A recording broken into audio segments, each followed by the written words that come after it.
Station Ghanpur నియోజకవర్గ పరంగా ప్రధానమైనటువంటి ఒక 5 సమస్యలు చెప్పాలంటే మీరేం చెప్తారు? ప్రభుత్వ డిగ్రీ కళాశాల ఒకటి, 100 పడకల హాస్పిటల్, బస్ డిపో నిర్మాణం, ఇవన్నీ కూడా ఉన్నాయండి. ముఖ్యంగా ఏంటంటే ఇప్పుడు బస్ స్టాండ్ దగ్గర కూడా ఆ సిగ్నల్ పాయింట్ లేక సింగిల్ వే ఉండేసరికి బస్సులు కూడా కొన్ని హైదరాబాద్ వే రోడ్ బస్సులు మాత్రం ఎక్స్ప్రెస్ కూడా ఆగట్లేదు. ఆ పల్లెవేలకు కూడా స్టేషన్ జనం బయట మాత్రం బస్ స్టాండ్లోకి వచ్చి వెళ్ళిపోతున్నాయి. హన్మకొండకు వెళ్ళాలంటే మాత్రం ఆ బస్సులు రోడ్ మీద నుండి రోడ్ మీదకి వెళ్తుంది తప్ప బస్ స్టాండ్ ఒకటి రావట్లేదు. డీలక్స్ బస్సుల సమస్య కూడా ఉంది.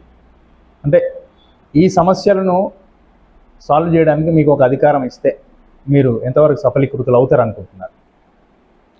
100% సక్సెస్ అవుతుంది. ఎందుకంటే కాంగ్రెస్ పార్టీ ప్రభుత్వంలో వచ్చిన తర్వాత ప్రజలకు ఏ హామీలు ఇచ్చినా కూడా ఖచ్చితంగా హామీలు నెరవేర్చారు.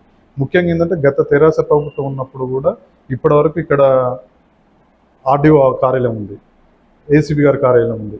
అవి ఏంటంటే ఏసీపీ కార్యాలయం సోషల్ వెల్ఫేర్ ఏఎస్డబ్ల్యూకి సంబంధించిన కార్యాలయంలో ఏసీపీ ఆఫీస్ పెడతారు, మహిళలకు సంబంధించిన దాంట్లో ఆర్డీఓ కార్యాలయం పెడతారు. ఇప్పుడు కాంగ్రెస్ ప్రభుత్వ హయాంలో స్థానిక ఎమ్మెల్యే చొరవతోటి కూడా అవి సబలీకృతం అవుతాయని చెప్పేసి మేము కోరుకుంటాం. ఒక